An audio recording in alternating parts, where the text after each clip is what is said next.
ఎందుకు 14 నెలల నుంచి మరి మీరందరూ ఆనాడు ఎంతో కొంత ఆశతోని మరి మా ఓడు ముఖ్యమంత్రి అయితే మా ఎమ్మెల్యే మా ప్రాంతం బాగుపడుతుందని చెప్పి ఓట్లేసి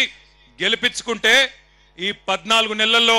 రేవంత్ రెడ్డి గారు ఎవరి కోసం పనిచేస్తున్నారో ఒక్కసారి ఆలోచన చేయండి 14 నెలల పరిపాలన చూస్తా ఉంటే ఒక్క పని రైతుల కోసం చేసింది లేదు ఒక్క పని మహిళల కోసం చేసింది లేదు ఒక్క పని పెద్ద మనుషుల కోసం చేసింది లేదు ఒక్క పని ఇక్కడ ఉండే యువత కోసం చేసింది లేదు ఎవల కోసం పనిచేస్తున్నాడంటే అనుముల అన్నదమ్ముల కోసం ఆయన అల్లుని కోసం అదానీ కోసం బావ మరుదుల కోసం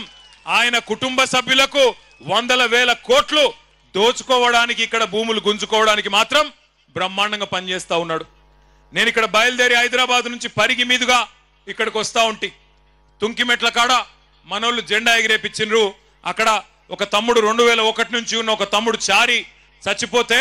అక్కడ పోయి ఆ కుటుంబాన్ని పరామర్శించి కొంత ఆర్థిక సాయం చేసి ఇటు దిక్కు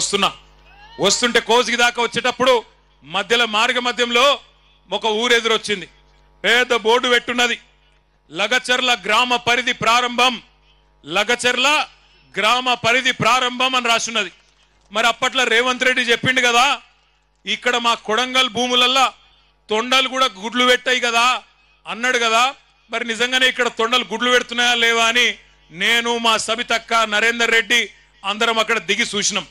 ఇప్పుడు మీరు కావాలంటే పోయేటప్పుడు మీరు కూడా చూడొచ్చు లగచర్ల గ్రామ పరిధి ప్రారంభం అని బోర్డు ఉంది